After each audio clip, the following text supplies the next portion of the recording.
Welcome to all. In this video, we are going to understand about principles of federal finance. We are going to understand about principles of federal finance.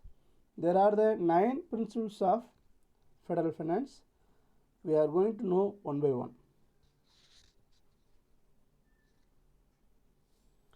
First one, principles of independence.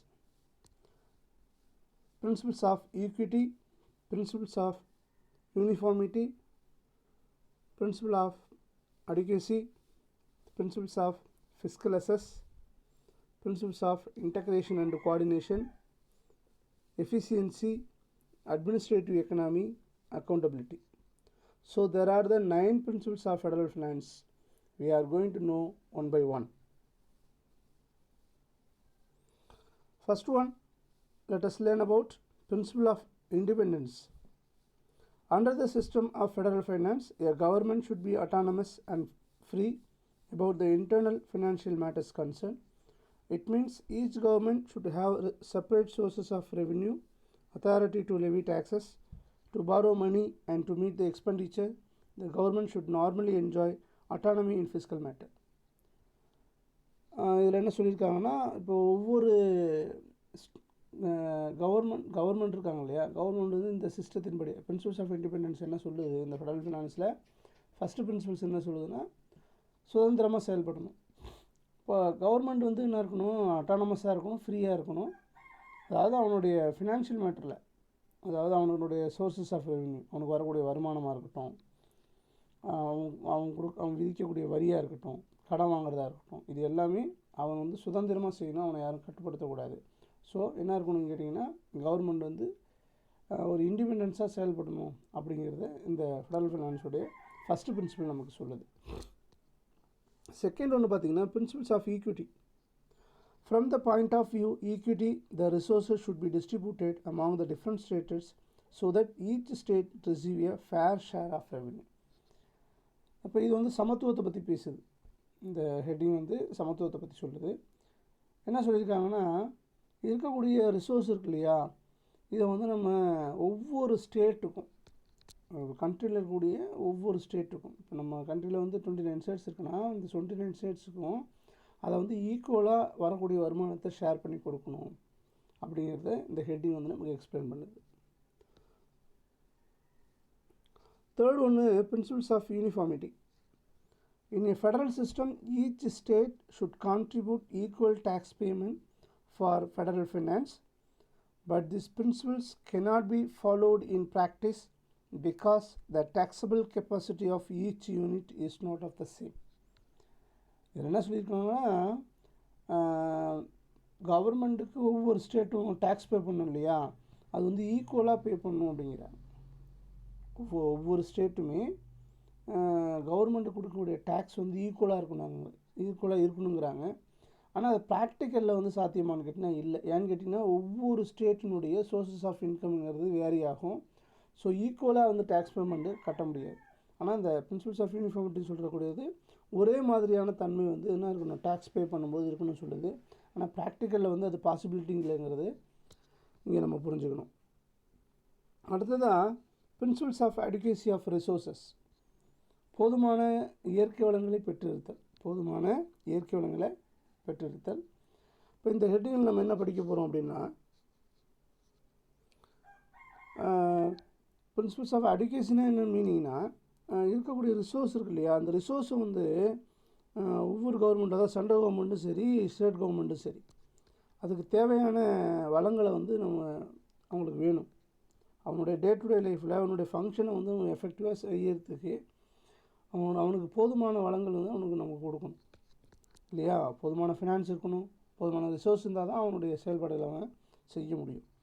So இந்த இடத்துல அடிகேஷன் சொல்லக்கூடியது போதுமான வளங்களை பெற்றிருத்தலாம் நடத்துன்னு கேட்டிங்கன்னா, current இயருக்கும் future நீடையும் fulfil பண்ணுற மாதிரி இருக்கணும்.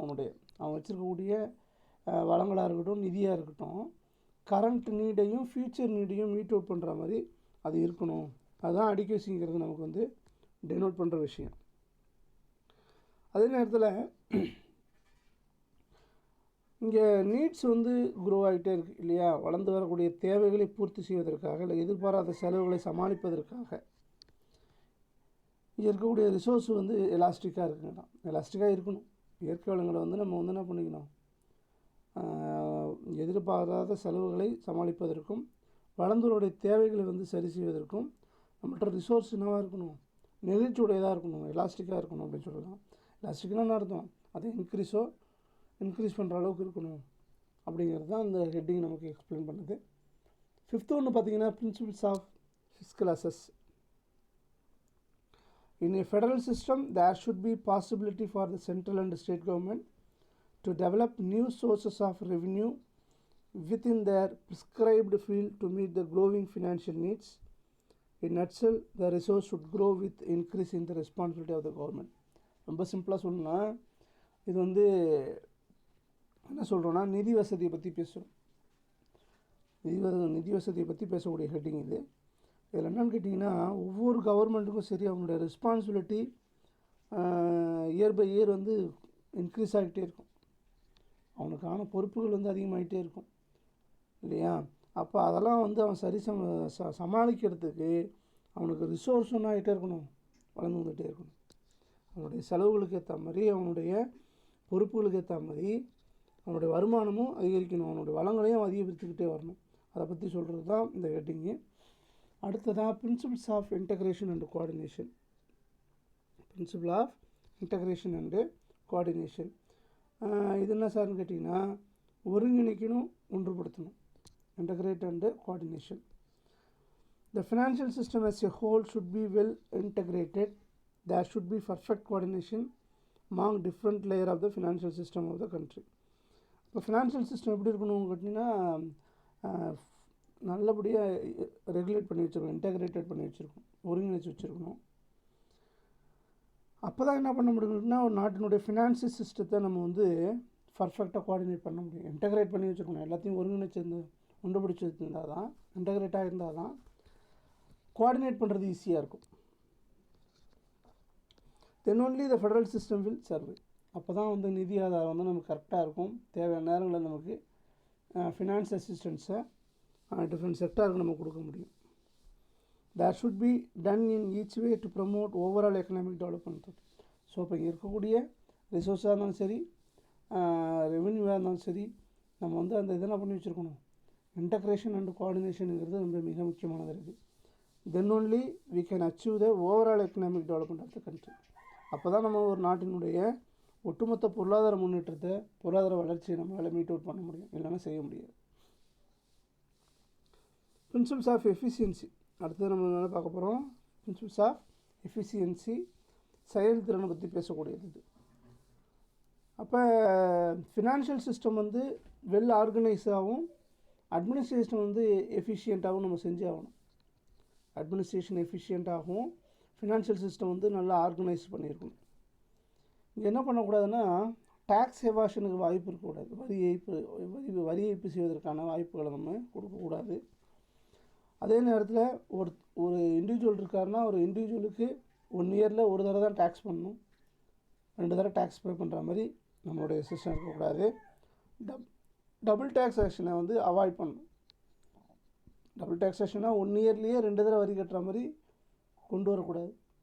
அப்போ டபுள் டேக்ஸேஷன் வந்து இங்கே வந்து என்ன பண்ணணும், அவாய்ட் பண்ணணும் அப்படிங்கிறது இந்த ஹெட்டிங் நமக்கு எக்ஸ்பிளைன் பண்ணுது.